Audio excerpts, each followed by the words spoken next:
At the beginning, we see our main protagonist, Yajiri, who is currently on a school trip riding a bus, but he's asleep. While sleeping, Yajiri dreams of his past, where we see a younger version of him walking through a corridor of a secret underground facility where he grew up as a foul-smelling lab rat, just like in Stranger Things. Bullets fly everywhere, but our hero is like Neo from The Matrix and pays no attention to them. He starts calling for his caregiver, whom he calls his mother. She's known as Miss Saka, and Yajiri is furious now because someone has taken his mother hostage and is pointing a gun at her. At that moment, his mother panics and tells Yajiri to stay back, apologizing to the boy. The gunman starts mocking Yajiri, telling him he's nothing but a worthless orphan with nothing left. Just as the criminal is about to pull the trigger, Yajiri suddenly looks at the attacker's face and uses a special instant kill ability that ends the criminal's life without Yajiri even touching him. This shocks Miss Saka. Then the scene cuts back to the bus trip, where a girl named Tomasha is yelling at Yajiri and telling him to wake up because the bus they're on is being transported to a strange world. But Yajiri still can't wake up. After a few moments, Yajiri finally wakes and asks Tomasha what happened while he was asleep. She screams at him again and asks how he could sleep through one of the most tragic events in human history. Then Yajiri realizes they're in a different world, where a crazy dragon-like thing is attacking their school bus, and the mythical creature has already killed many students. Tomasha tells him the dragon is incredibly strong and has been wiping out students one by one. Yajiri looks for anything to scare the creature, so he grabs a random microphone and swings it at the monster, but obviously it does nothing. Instead, it angers the dragon, which is about to finish them in seconds while charging a fireball in its mouth. Tomasha clings to Yajiri in fear, but just as it's about to blast them, Yajiri simply looks the dragon directly in the eye, and within a second, the enormous creature collapses and is wiped from its world by this scrawny Stranger Things-style kid from Japan. After Tomasha thanks him for saving her life, she tells Yajiri she won't leave him alone unless he puts his Game Boy away. He sets it aside and she begins explaining what happened on their school trip. Tomasha tells Yajiri that as the bus went through a tunnel, once they came out the other side, the entire scene changed and they arrived in a beautiful meadow. A rude, arrogant, random fairy named Sean appeared on the bus and welcomed them all to her world, which angers the principal. As soon as Sean smelled her hand in the air, she warns everyone on the bus that her hand will make anyone who smells it disappear, like she's wearing a Thanos glove, and that if they don't listen, she'll make someone else smell her hand to see if they can tolerate the scent. She then starts teasing the whole class on the bus, telling them she's a rank SSS witch and the most powerful queen on the island, and that her power level is over 9,000, a pop culture joke that nobody laughs at, which annoys Queenshin. She tells them it would be wise to laugh at her jokes from now on, or they won't last long in this world. Sean proceeds to insult them all, calling them a bunch of pathetic wizards with no real magic, and says that after being beaten, being in her world without magic is banned, because the whole point of this bizarre world is to level up, face challenges, test each student's magic, and defeat the strongest creatures to see who deserves to be her successor. At that moment, she makes everyone on the bus glow and a 3D stats screen appears. She tells them the games will start soon because their first test is to defeat the powerful dragon that no one has ever beaten. But Tomasha complains to the queen that she doesn't even have a stats screen or glow like the other students. Tomasha notices that a few others also don't glow, like the arrogant popular girl Shinzaki, a boy named Ko, and Yajiri, who fell asleep quickly during the whole transition and knows nothing about the fact that he was transported to a whole new world. A girl tells the entire class that the dragon is approaching soon, and it seems the dragon's level is over 100, making it 100 times stronger than any of these students. They're scared and beg the queen to send them back to Japan. However, a pushy jock in the class named Yakim, who believes he's Japan's Justin Timberlake, steps forward and tells them they have no choice but to defeat the dragon and complete their first test to become first-class wizards, exactly what they want, especially since Yazaki, the general, text says, Yazaki has granted the class strong first-level powers and abilities. After his speech, all the gifted students get off the bus to wait for the dragon and eventually kill the beast to complete the first parallel world test. However, General Yazaki tells the 4 weird people who weren't granted any magic to stay on the bus because they can't help defeat anything in this world. He closes the bus door and all the other gifted students head into the forest and wait for the dragon. The dragon appears, but as we know, Yajiri uses his crazy ability that basically makes him a one-punch man for anything with just his eyes, making him stronger than Saitama himself. After seeing the beast fall to the ground, Tomasha asks Yajiri if he was the one who killed the dragon this way without even touching it, but he denies it and says he has nothing to do with it. He has no magic at all because he's a lonely, obsessed loser. How could a guy like him defeat a dragon boss? Suddenly, everyone remembers Yajiri is the lazy student who sleeps all day, so what he says must be true. And when they get off the bus, they notice something flying above, and it turns out their classmates returned to see if the dragon had killed the students who lack magic. To their surprise, surprise, the dragon is already dead, and they spot arrogant, annoying Tomasha and lazy Yajiri down below. After landing, the classmates tell Yajiri and Tomasha about their awesome magical skills in the parallel world. Each of these boys has a specific role. The chubby fat guy named Damon is a healer. Higashida is a glowing fire hero. Yosaki is a spirit summoner. Damon is angry that Tomasha is alive because he can't tease her and turn her into a zombie using his healing magic. Together with the spirit summoner, he could have brought her back from death, but he explains he only used the spirit summoner's ability to resurrect Tomasha so he could slap her cheeks after bringing her back to life because she would never let him touch her in class or come near him, so maybe making a zombie version would allow it. Tomasha tells the guy to go and calls him the ugliest person in the class, so he shows off how powerful he is compared to her and demonstrates his crazy fireball ability, threatening Tomasha and demanding to be allowed to smell her feet, otherwise he'll kill them both. But at that moment, Yagiri tells the stupid boy that he is weaker than he thinks, points his finger at him and tells him to drop dead. They all start laughing, thinking Yagiri is just messing with them, but after a few seconds a fireball bursts from the hero and the man instantly collapses and is wiped out by Yagiri without him even being touched, and finally shut his big mouth forever. Their wizard friend starts crying over his loss, so the fat healer begs him to heal the hero, but Yagiri points his finger at the wizard and wipes him out too, just like the hero. The only one left is the chubby healer who tries to heal his friends. But resurrection or healing magic also doesn't work on people targeted by Yagiri. That's how strong he is. After Mr. Fat tells Yagiri how unfairly powerful that is, and that it might be the single strongest thing in the whole world, because Yagiri can simply kill anything he wants with one strike, Yagiri tells the arrogant little dwarf that there is actually one thing in this world that can counter his instant ability, but it definitely isn't him. Then the dwarf finally gives up and tries to be Yagiri's friend, approaching him with friendly intentions, but Yagiri knows when someone intends to kill him, and explains that his other power is a special sense that detects when someone plans to attack him, which makes the healer boy fall to the ground and beg the demon lord of that world to erase Yagiri because he's simply too strong for anyone to face. When Yagiri asks the obsessed kid why he's so worked up about this and what the demon lord even is, the healer tells Yagiri that this isn't the first time they've been incarnated into this world and explains how, not long ago, he and two other friends were summoned here to the man's kingdom to defeat the demon king but failed. So they were sent back here again. However, Yagiri had already wiped out his entire party, so they are all doomed. Yagiri doesn't believe him because he never saw them miss any school days, but the healer explains that in the magical world it seemed like months, while to them traveling back to real world Japan only a few hours passed, so it came off as a lie. Still, Yagiri prepares to end the boy's life entirely, but then the boy promises to be his loyal servant and guide him through this other world and help him find the demon lord. After that, he tells Tomasha they'll need to track down this demon king and put an end to it, so they can return to their world and he can finally relax peacefully with video games and spicy Cheetos anime recaps. However, Tomasha is surprised that Yagiri is helping her, and he tells the girl he's protecting her, only because he remembers the soft feel of her chest when she tried to wake him on the bus, which makes her really mad because she thought he was just a nice guy with no ulterior motives. Still, Yagiri likes the rest of us and he's definitely a cultured man. Elsewhere, we see Sagan twisting in her bed while she waits for her attendant Yuichi to bring her a report. He explains that 4 people died during the first Sage test, including 2 unblessed people and 2 who had an S-rank ability. This shocks Shin for a moment, but she decides to procrastinate like you do on missions and says it has to be something worth worrying about before she lies back down. After that, Yagiri and Tomasha decide to head to the nearby town to see if they can find their classmates. They arrive just before the town closes and manage to get in even though they don't know the language of this world, and a senior officer soon approaches them. It turns out he can speak their language. Yagiri explains they got separated from their group and are looking to meet up with them. The arrogant officer says he's been ordered not to interfere with wisdom candidates, but there's nothing stopping him from helping them, and he says their classmates have already moved on to their next destination. That's all he's willing to offer. But he looks at Tomasha and says she can stay at his place overnight if she wants. Tomasha immediately grabs Yuji's hand and flees, saying no thanks. Yagiri asks what's wrong with her, and she says she was afraid he'd send her to the underworld because of his rude behavior. Yagiri asks her to stop acting like some kind of crazy murderer, but she's surprised he doesn't know he basically is one. They start looking around at the buildings and people of this fantasy world until they meet a cute cat girl named Miyu, who offers free help. They ask why she's doing that, and she explains her goal is to date a wisdom candidate, so she tries to make friends with as many male candidates from the wisdom exam as possible. She says she heard they're into cat girls and are usually powerful and rich too, so she's counting on her race and cute face. They decide to play along, and Miyu introduces them. Tomichi Chika ends up buying some clothes too, but by night it goes exactly as Yagiri predicted. They find out the cat girl is actually part of a gang of thieves who surround them and plan to sell them as slaves to relieve their problems. After confirming they mean business, Yagiri starts the massacre, telling everyone behind him to die, then begins picking off those in front of him one by testing his ability on them. He tests whether he can kill only certain parts of their bodies rather than wiping them out completely, and keeps doing it until only the cat girl and the thieves leader remain. Then he experiments with some lesser roles by telling them to die and letting them run for a bit before the ability activates, sending both of them to the underworld too. After dealing with them, the pair try to sneak out, but the local knights stop them. Their captain, Edelgard, asks what happened and reveals they saw men around them suddenly collapse from nowhere. Yagiri asks why they didn't help if they were watching, and she reveals she planned to follow them after they were captured to track these scumbags to their base and arrest their leader. She also tells them not to act arrogant because they're blessed by the saint, which makes them immune to attacks from her side. Then her vice captain says that according to his assessment skill, these two don't carry any blessings from the saint. Hearing that, the captain says it would be hard to believe they caused the collapse and lets them go. The vice captain apologizes for the trouble and shows them a fancy hotel to stay in for the night to show appreciation for their restraint. At the hotel, Yagiri books 2 separate rooms for them, and once Cha enters her room, she wonders if Yagiri is romantically interested in her. A cold breeze blows, and she looks up to find a floating fat ghost. At first, Tomasha is shocked, but then she takes a closer look at the ghost's face and wonders if it's her older sister. The ghost speaks and says her name is Makoko, the wife of the son of the founder of the Dana school and Tomasha's distant ancestor. She adds that she's Tomasha's guardian spirit, tasked with restoring the Dana line. Tomasha asks why she didn't show herself earlier. Makoko replies she was afraid of Yagiri because she might have been wiped out if he got shocked and accidentally decided to eliminate her. She asks Tomasha to explain her presence to Yagiri the next day, so she can reveal herself without worry, and then tells her she will protect Tomasha from supernatural threats, and that she's the one who kept her from receiving that saint's blessing too, because once, if you accepted it, you would become a puppet in her hands. Makoko also adds that her wish is for Tomasha to return to her real world, and to achieve that she'll pass on the secret techniques and abilities of her family so Tomasha can fight on her own. The next morning, Tomasha walks and meets Yuji and asks if they'll chase their classmates right away. At that exact moment, the concierge approaches them and introduces herself as Celestina. It turns out this hotel is a first-class establishment for the wealthy, catering to anything and everything they ask for as long as they can pay. Yajiri asks for help locating their classmates, and she gives them a map of the royal capital and 2 train tickets heading there. She says that according to their information network, their classmates are making their way to the capital through the forest while killing local monsters to level up. Yagiri also hands over all their gold and valuable items to invest in a high-yield account, and she prepares some items including a charger for Yagiri's Nintendo Switch and translations to help them on their journey. After that, they board the train to the capital, and on the way, Tomasha tells Yagiri about Makoko, and they relax. Tomasha ends up sitting next to Yagiri while he charges his console and wonders about their classmates. Suddenly, Yagiri grabs her, and they hide as a powerful strike slices the roof above their heads in one blow. A train attendant asks everyone to stay calm and move to a safe place, as they see an alien mech called the Invader invading their world and fighting a sage named Sano. Their fight looks like something from another world,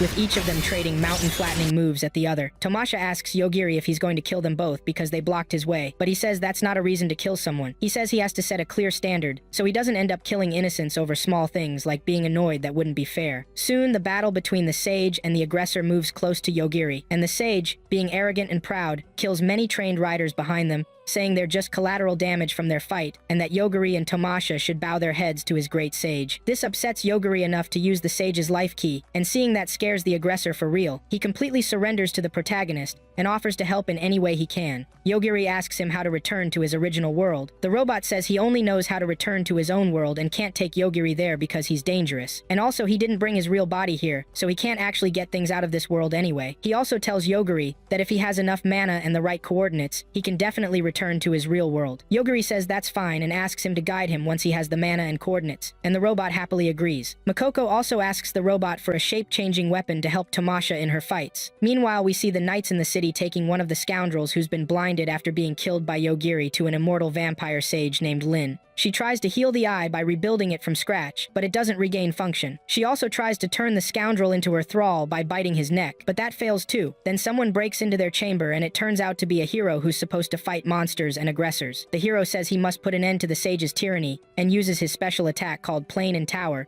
to blow the whole place up. But he doesn't harm the vampire sage because she says if it was that easy to end her life, things would be much better. Then she says she's bored of dealing with him and simply throws him out of her tower without killing him. After that, she orders the knights to track Yogiri down and find his location, then goes to meet Sage Shin and talks to her about this man who can instantly kill. Shin says she'd prefer Lin not interfere with Sage candidate tests, but if Lin takes care of the disaster called Darkness for her, she'll allow it. Lin agrees and orders her subordinate army commander, the immortal Core Masayuki, to go to Hanabosa City because she may may need them there. Meanwhile, we see Eri and Tachiki making their way to the nearest city from their train wreck, which happens to be Hanabosa as well. The city looks very modern, with tall skyscrapers and buildings resembling modern Japan. While walking, Makoko notices that instead of physical walls, the city is surrounded by a protective barrier that keeps monsters out. They soon arrive at the first-class hotel Celestina recommended, and upon entering, they run into a classmate named Yuki, who's now wearing some fantasy clothes. Tamasha asks what he's doing there since the others should still be in the forest grinding levels, but he says he levels separately because he has a more efficient, superior method. Then he introduces a harem of 5 personal guards he picked from his sea of girlfriends. Yogiri wonders what Yuki was doing. Tamasha explains he's always been popular with girls because of his looks, but there seems to be more to it. At that exact moment, Yuki turns to her and asks if she'd like to be his lover, delivering it so dryly the Sahara would be jealous. Tamasha asks what makes him so confident, and he explains he was blessed with one of the strongest classes in this world, known as the Controller, which lets him turn weak opponents into his servants. It turns out, when Yuki and his classmates were grinding in the forest,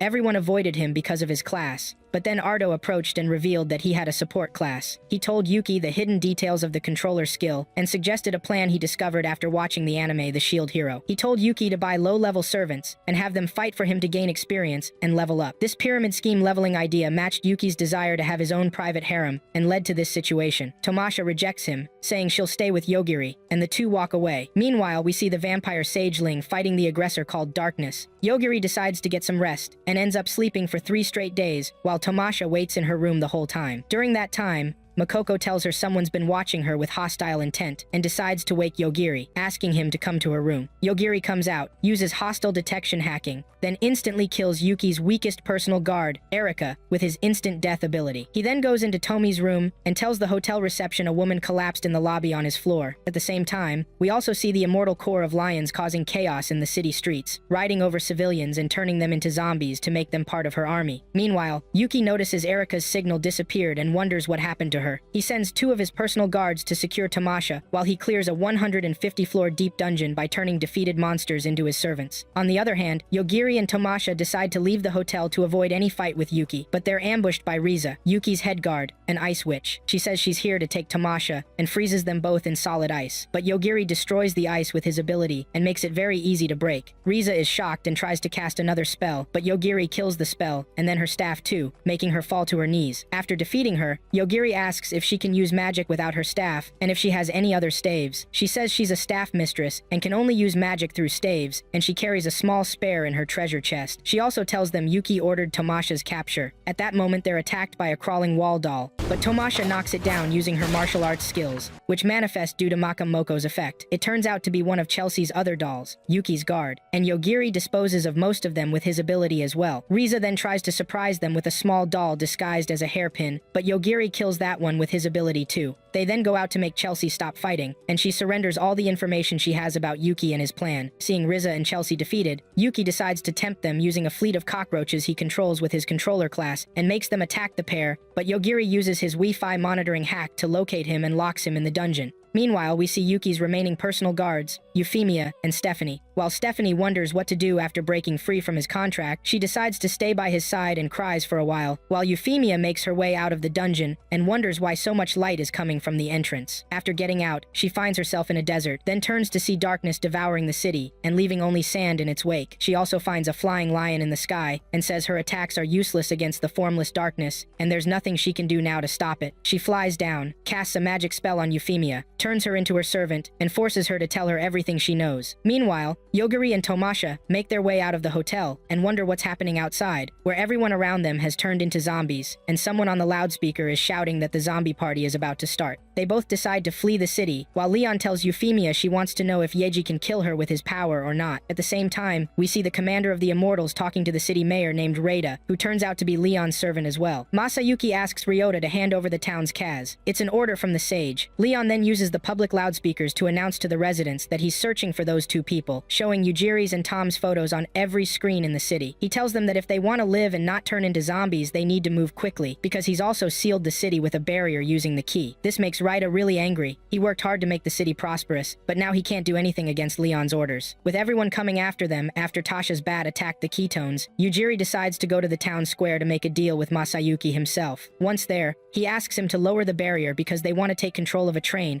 and head to the royal capital. Masayuki asks if they even understand what kind of situation they're in while he's raising an army of undead soldiers. He says the ones who are already dead can't be killed, but Yujiri simply wants them dead too, using his opus ability. This genuinely shocks Masayuki, and he asks how that's possible. Yujiri explains in the most awesome way that he is the one who decides whether something is dead or not. Hearing that, Masayuki gets furious and says there's no way such a stupid ability exists in this world, and he starts shifting into his vampire werewolf mode. But Yujiri cuts in during the transformation monologue, saying he doesn't need to wait for the anime idiot's gross transformation to finish. Then he turns to Reita and asks if he can restore the barrier and why everyone is after them. Reita explains they were on land controlled by the sage Leon, and he doesn't know why she's interfering in Sage Shin's selection trial. At that moment, they notice townspeople walking toward them like they're possessed. Makoko says it seems they're being controlled by some kind of spiritual link, and Reita says if that's the case, he should be able to protect them with the city barrier. To his horror, the barrier doesn't work and it looks like Leon is interfering herself. With that, the civilians start attacking Yujiri and begin falling around him like dead moths as his power automatically sends them to the underworld. Yujiri notices how hard it is on the mayor to watch them die and warns him to stay back unless he wants to be hurt by them. He feels like someone's testing his abilities and says something similar happened to him before. Meanwhile, we see Leon watching the city from afar with her newly gained servant. As darkness approaches where Yujiri is, she creates a copy of herself with no memories of Yugi and tells it to rise into the sky, reproduce, then attack the city if they see anything unusual happen like the dark approaching or sudden disappearances. And she says, since these copies have no memory of Yujiri, their attacks shouldn't generate any hostility toward him, and even if he finds them using his observation hacking, like he found Yuki, he shouldn't be able to harm her real body because it's different from the clones. On the other hand, Yujiri and the others see darkness approaching and turning everything it touches into sand. Everyone wonders how to deal with it, but Yujiri says he'll just kill it with his ability and makes the darkness vanish into thin air. Suddenly,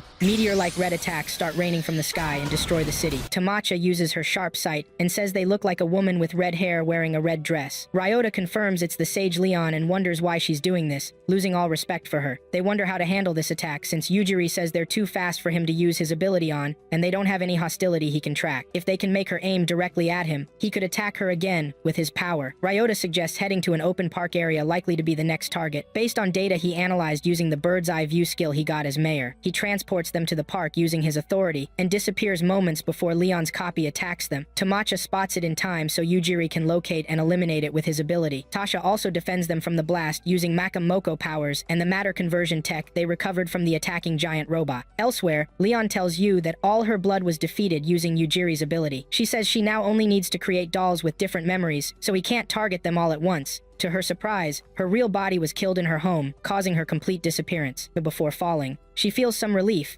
because this will be her way to get a new life, using one of her biologically created experimental bodies that have no memories. At that moment, we see a young girl with pink hair wake up in a coffin somewhere in a palace and pick up a display stone containing Leon's last recorded message. The message tells her who she is and how Leon wants her to live, and that she has none of Leon's memories so she won't be affected by Yui's power. Back in the city, Eri and Tamacha return to Ryota, saying they defeated the sage and ask if he's bothered by it at all. Ryota says he has no respect for someone who harmed his precious civilians and gives them a military-grade vehicle to travel to the royal capital. In the car, Tamacha asks Yujiri if he should drive, but he says he always ends up wrecking the car while playing racing games, so Tamacha takes the wheel herself. Makoko says she should be able to drive and operate all kinds of vehicles and weapons thanks to her innate talent as the Dana school heir. Nothing makes sense to her, but she just goes with it. While all this happens, we get a small glimpse of what the other sage candidates are doing in the forest. The samurai class candidate named Raku finishes killing monsters for the day and returns to camp where she finds the American ninja class student Carol holding her phone. She asks what she was doing with a phone in camp. Carol explains she found it lost in the woods and came to return it. She also took it upon herself to check her request to see what they were using to track Yujiri. It turns out they're government spies from Japan and America respectively, who joined Yugi's class to monitor him. The Americans were using a satellite to watch him in the real world. But it's useless in this world, so Carol was looking at what the Japanese were using because they have his physical custody. Raku opens her request and, to her horror and alarm, sees that the first gate of Alpha Omega has opened on the opposite side of the map. We see Tamacha driving the car like a panicked duck as she takes life-saving hairpin turns on the crazy mountain road to reach the capital. Eventually, she hits a giant rock and decides to stop, looking at Yujiri, who's somehow sleeping despite all her screaming on this wild ride. At that moment, we see what Yujiri was dreaming and dive into childhood memories. When the office lady first met him, gave him the name Yajiri, and taught him how to shake hands. This woman is Saka Takato. We see her signing an agreement during a job interview. The contract says she won't complain even if she dies during her term. At first, she decides not to sign,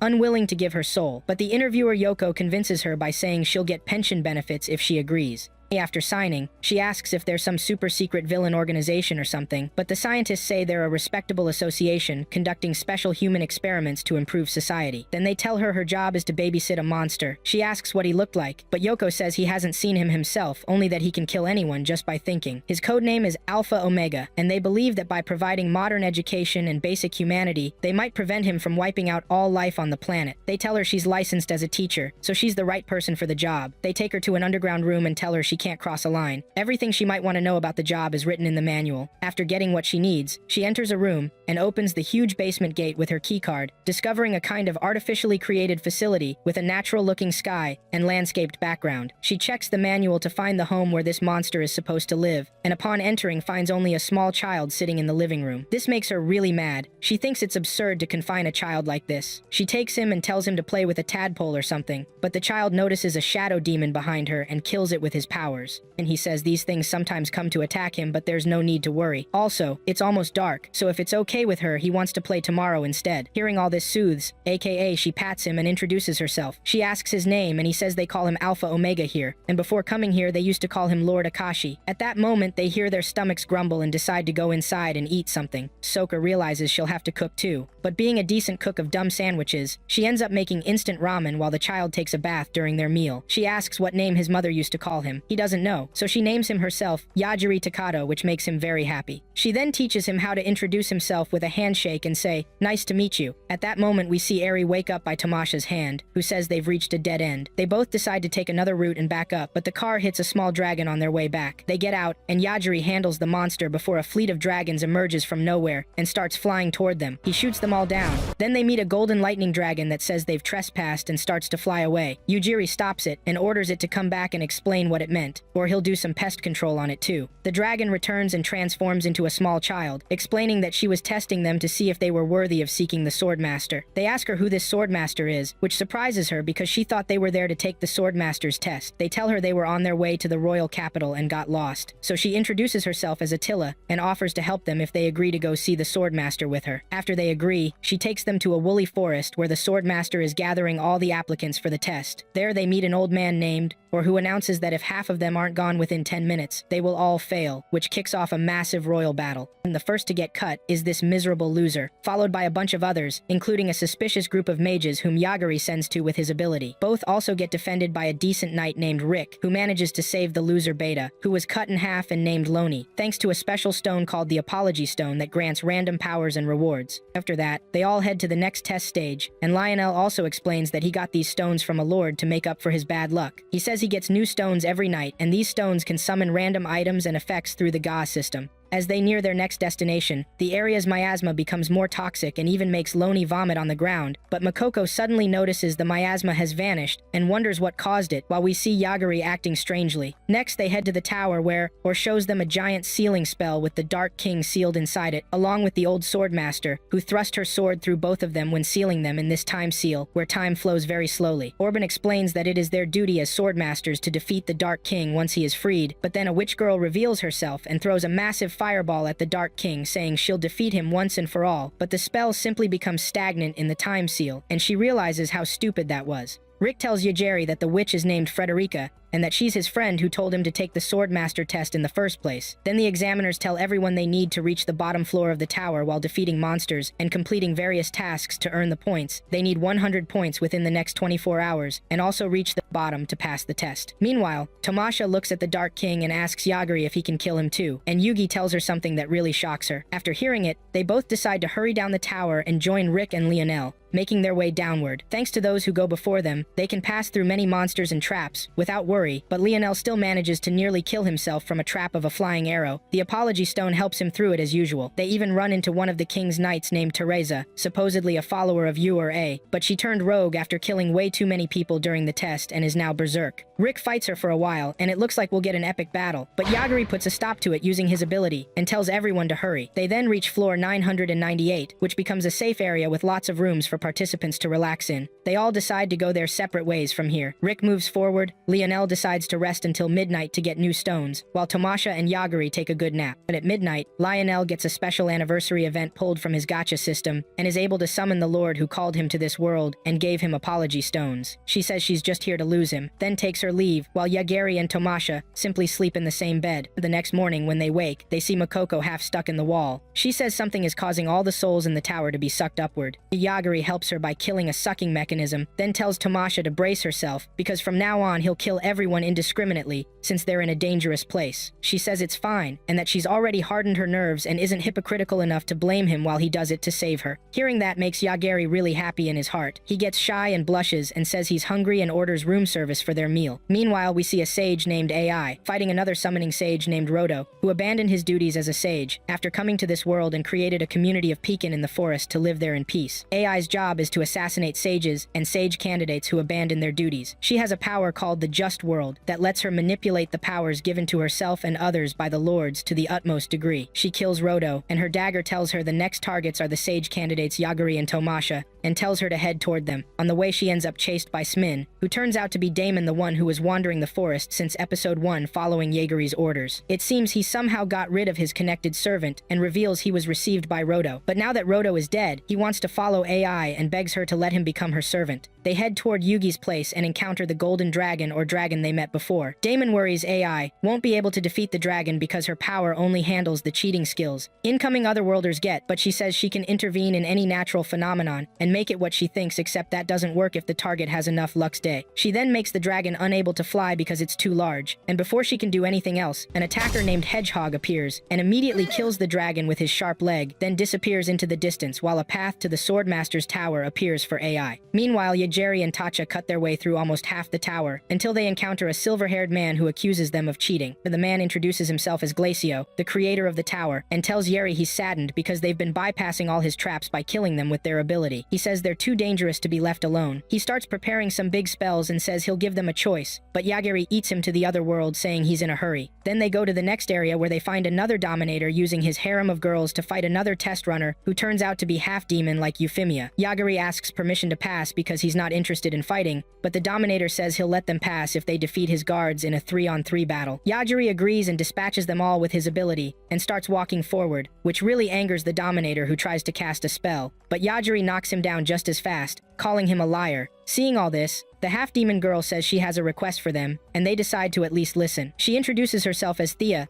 and explains she's looking for her younger sister. She says she came here because she heard some of her people are trapped here, and helping them might look like opposing the Swordmaster. Yagiri says he's already caused chaos in his tower, so he wouldn't be fond of him anyway, so he has no problem helping her. He then asks if she has any clues about where her people might be, and she says she can sense them. They seem to be somewhere underground. Right then, Rick, Frederica, and Lionel enter the arena too, and it turns out Rick and Frederica were also helping Lionel get some points because he's a loser. After that, they all reach the bottom floor where Orb announces they all passed the test and are now Knights of the King. At that moment, tower maintenance staff enter and tell them the first barrier around the Dark King has been disabled, and for some reason the tower has stopped working. And this shocks Yurei, who wonders what happened. But then someone suddenly destroys the entire tower above them with an explosion and reveals himself as a high-ranked demon accompanied by another of his kind. Their goal seems to be to revive the Dark King, and they prepare to fight Orb and his knights. The demon seems to have the ability to shut down the humans around him, while the other is very skilled in magic. He stops Frederica's fire magic with his bare hands, and then turns her wand along with her arm into a biscuit and gives it a taste, saying it's very sweet. Frederica wonders if she's going to become a red-haired Sea Empress now, but quickly remembers she's just a side character in this secondary arc. Seeing all this, Lionel decides to use the remaining limited edition gacha roll and spends all his apology stones to summon some kind of miracle to help deal with the demons, but he ends up summoning the lords again, causing huge panic. He asks if she will disappear again, but she says this time she will grant his wish to take care of everything, then walks toward the demons, and to everyone's shock, both of them bow before her and reveal she's actually the Dark King's wife. She had been summoning heroes and manipulating them to break her husband's seal, but always failed because of the Swordmaster. However, thanks to this unlucky piece of trash named Lyle, she was able to break the barriers this time. Lionel asks if she's lying about taking care of everything and granting his wish. She says she's not lying and that she will take care of them all by destroying all humanity, leaving nothing to worry about. Meanwhile, Yaguri, Tomasha, and Theoda go underground to find her people, and thanks to Yaguri's powers, they manage to kill the time and space barrier hiding the basement. Tomasha also notices some high-speed robots rushing past them with blades, but they decide to ignore those and focus on the underground chamber in front of them. Once inside, they find the room filled with liquid pods, using the Ada people as guinea pigs for horrific experiments, and using their magic to support the barrier around the Dark King. Thea decides to end their misery with her hands and vows revenge on the Sword Master. Meanwhile, they all turn back to see what was happening. On the other side, we see Lionel stalling the Lords to give the Sword Lord a chance to kill her. While doing that, the Lords reveals she had been expecting all kinds of obstacles to be removed from her path, including the tower's creator, AA, because he would have been able to restore the barrier immediately. She was also worried about the Lord's killer who suddenly died during the test, and now she's able to break the barrier to free her husband. With that, she destroys the essence of the barrier and releases the king and the Dark King from their time seal, but to everyone's shock, the Dark King simply falls into the river with his dead backside and drowns away. They all wonder how that could have happened, while we learn this is what Yugiri did. He accidentally killed the Dark King in response to a high concentration of miasma in the area that was about to harm him. Right then, Ada uses all the confusion to cut the Sword Lord in half and revenge herself. That really shocks Rick and the others, and has them wondering whether she's an enemy. At the same time, the high-speed robotic attacker Hedgehog shows up in the battle area, assassinates the Lords, and flees. The two demons who started it all restore her to full health and gather their forces to attack humans to avenge their king's murder, but Yugiri simply wipes them all out with his power and tells them he doesn't want any drama. The whole thing drives the Lords insane, and she starts firing random abilities everywhere. Tomasha asks Yugiri if he'll do anything about her, but he says the Lords didn't do anything to him, so he has no reason to fight her. Meanwhile, an AI pulls Damon toward the tower while dodging all the random attacks using its silly ability. Once there, it uses its appraisal skill to tell Rick that he can drop the Lords with his sword, which he does. Then it turns toward Yugiri and Tomasha to see what they're up to before fighting them. Its eye checks Yugiri's stats, but it shows her the end of everything in him. This makes her soul sweat, and she decides to eat his backside from there before handing Damon over to Yugiri. Yugiri wonders what that was about, but he turns to Damon and asks how he got out of his snare. Damon says he never said the effect. Rick keeps apologizing for deceiving them, then talks to them about Theodosia and what she did, and about Yugiri. He asks to see what they found in the basement, and if he decides to fight them, he'll help Ada. Rick asks what he can do with his little staff, but the king stops him and tells him Yugiri was the one who took down the Dark King and all the demons around them, which really surprises Rick, who apologizes for his rude behavior. After that, they all decide to split up. Rick, Federica, Lionel, and the king head to the royal capital. Thea reveals her younger sister's name, who turns out to be Euphemia. Yugiri and Tomashi tell her they heard that name while walking through a city on their way, and tell her the routes they took before leaving. Rick also gives them 2 necklaces with the royal crest, and says they should show these to the guards in the capital if they need any help. With that, Yugiri and Tacha start their journey to the capital, leaving Damon to rely on his wits. But bad luck leads him to approach one of the demons that attacked the tower, who tells him to follow. While all this happens, she sips some sweet tea while her knight reports on the Yagiri family, and she says she shouldn't interfere with the wise candidates. She decides to summon someone from Yugiri's world to question them about him. The summoned man turns out to be a Japanese scientist who had been observing him. When he realizes she's the one who made Alpha Omega disappear from their world, he calls her a savior and thanks her. But then he notices a warning on his device, saying he's a low-level staffer and isn't allowed near Alpha Omega, and he ends up self-destructing down to a slice of hot pizza in front of the Wise on the other side of the map. Back at the place where the bus was attacked by the dragon, we see Ayaka suddenly regain consciousness, brought back to life by a sensing version of ChatGPT. The AI tells her she needs to get a large amount of nutrition to start her recovery, or she'll die in 30 minutes. Ayaka decides to eat some rotten but delicious dragon meat. Let's talk more about that in the comments. Meanwhile, Yugiri and Tacha reach the royal capital and are stopped by the royal knights who ask them to get out of their carriage and show id. They explain they got the carriage from the mayor of Hanabusa City and that they are wise candidates there for trial. The guard scans them with an appraisal tool, but Yugiri shows the necklace Rick gave him, making them all kneel. They explain it's the royal family's mark and give them permission to enter the city. At that moment, the youngest prince, David, arrives and demands they show their swords as knights of the king. Tomashi ends up accepting his challenge to a duel. When they fail to show any swords for the duel, she demonstrates her family's martial arts and ends up freeing future generations of David from childbirth pain, delivering a blow to his precious egg that turns David into a nobleman. He offers them a tour of the city and explains how the city walls were built thousands of years ago by the great sage Aga, the same man who created that tower. He also tells them the royal capital is built on a sealed underground barrier that imprisons a dark lord like the Sword Lord, which surprises Yugiri and Tacha,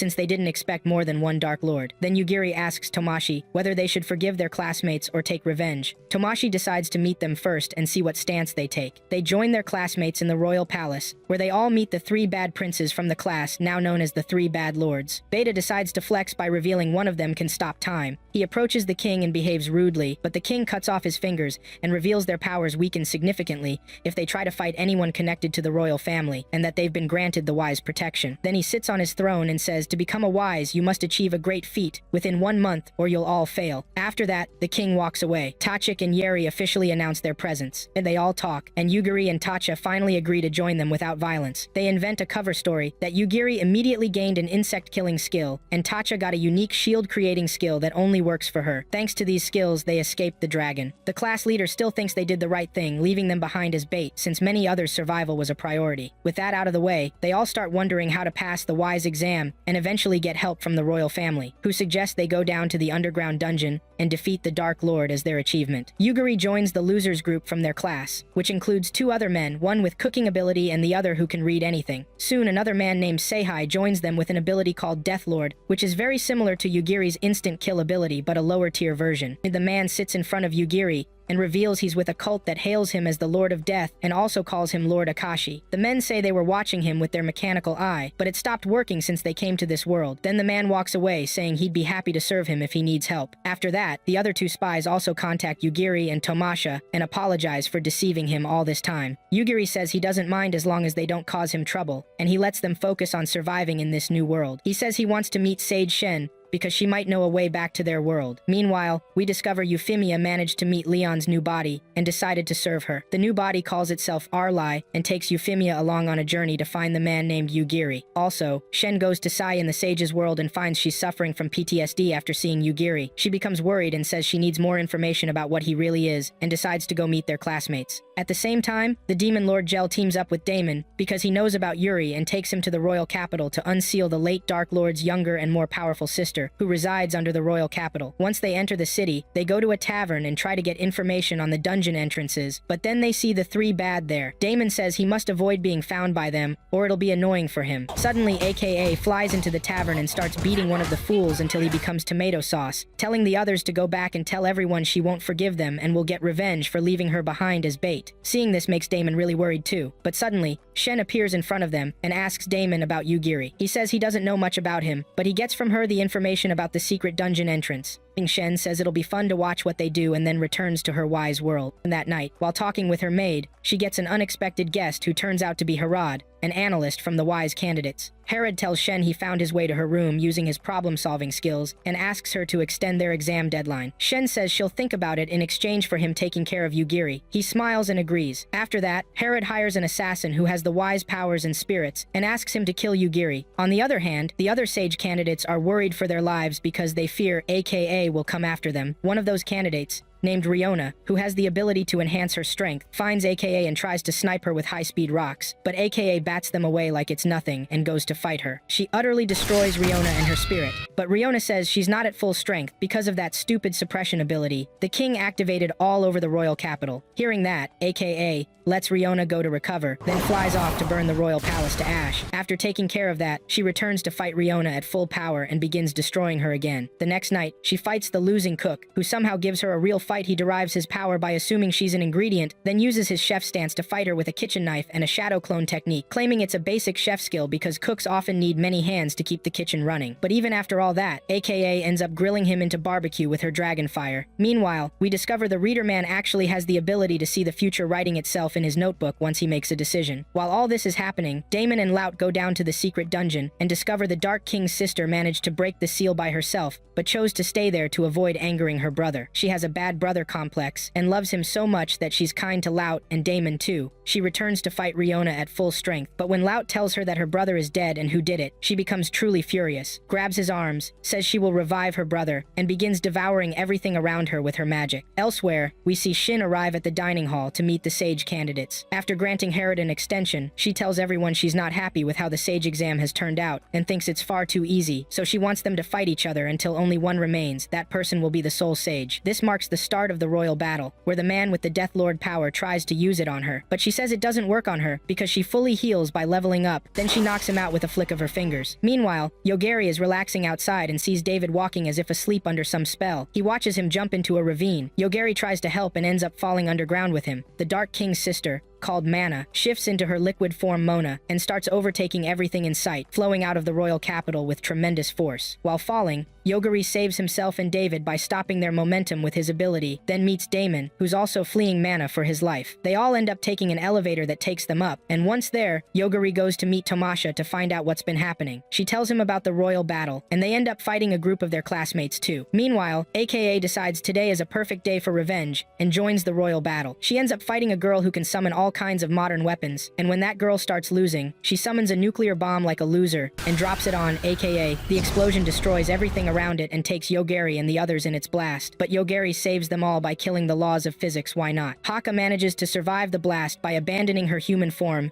and permanently shifting into her draconic form. And once healed, she decides to make sure everyone is dead and finds Yogiri and the others alive in the middle of a burning area. A control shard in her mind starts speaking, and it turns out to be technology from the future developed specifically to counter Yogiri's instant death ability by being undetectable to him. This effect works to an extent, but Yogiri simply kills AKA-2 when he sees the massive dragon approaching them. After that, Shin appears before them and says she wanted to speak with Yogiri because she heard he would erase her. In that exact moment, Yogiri uses his ability to kill one of her ankles, then begins killing her fingers to show her who the real boss is there. He then asks her to tell him ways to get back to their old world, but she immediately jumps back to her sage world and tries to heal herself. All her attempts fail, which worries her, but then Yogiri starts killing more of her parts and even begins attacking her beloved maid DIY. This forces her to surrender. She returns to him and explains there's no way back because the link between their worlds has already faded. After hearing this, Yogiri asks her to tell him the coordinates of their old world and also ways to gather the mana needed. She pulls the Philosopher's Stone from her chest and says it's the sage's source of immortality and should be enough to power their trip if they gather enough of them. All sages have these stones, but a stone loses power if its sage dies. After hearing this, Yogiri lets her go and returns to the royal palace with Tomasha, Damon, and the spies, including Prince David. Once they leave, Mana materializes before Shin, imprisons her with her power, and absorbs her into herself while calling Shin a pathetic loser. Shin tells her to remember the name of the one who will kill her while pointing at Yogiri before being swallowed. Meanwhile, Yogiri and the others enter the castle and find the archbishop babbling about starting his reign and era and being happy that Mana awakened, but Yogiri silences him with his ability because he's too annoying. At that very moment, Mana materializes before them and says she will destroy them too, but Yogiri shuts her up as well and ends the final boss battle in a second. With the kingdom now saved, David flies out of the castle on a ship with the spies while Yogiri follows behind, clinging to Tomasha, who slides down like a sultry Batwoman. Once they're out, they notice Damon escaped again. Yogiri says it's fine because he didn't like seeing his face anyway. He then says he'll go look for the other Philosopher's Stone, so he and Tomasha can return to their world, and says he'll part ways with the others. The two spies agree to go their own way too and decide to go with David. At the same time, a few raiders land in the capital to see Mana's destruction and find Herod wounded in the chaos. They decide to take him with them and fly off. While all this was happening in the royal capital, we see a little Theota who ended up reuniting with her sister while rescuing some of her people from slave traders. There she joins her sister and Riley, and they start heading to the royal capital because the little pink-haired girl wants to meet Yogiri. They arrive in time to see Yogiri and Tomasha decide to set off and search for the other Philosopher's Stones. Seeing them, Riley jumps up and hugs Yogiri and says she wants him to marry her while offering him her Philosopher's Stone. Yogiri wonders what any of this was about, and Theota fills him in on how Riley's obsessed with him because she learned about him from her old self after awakening. With that, they all climb into Riley's carriage and leave for their next destination while Yogiri decides to take a nap. Meanwhile, we see the queen watching the capital from a tower, wondering how someone could defeat Mana so easily, and deciding it's far too dangerous to let someone like Yogiri roam the world like that, so she starts tracking him and thus ends Season 1.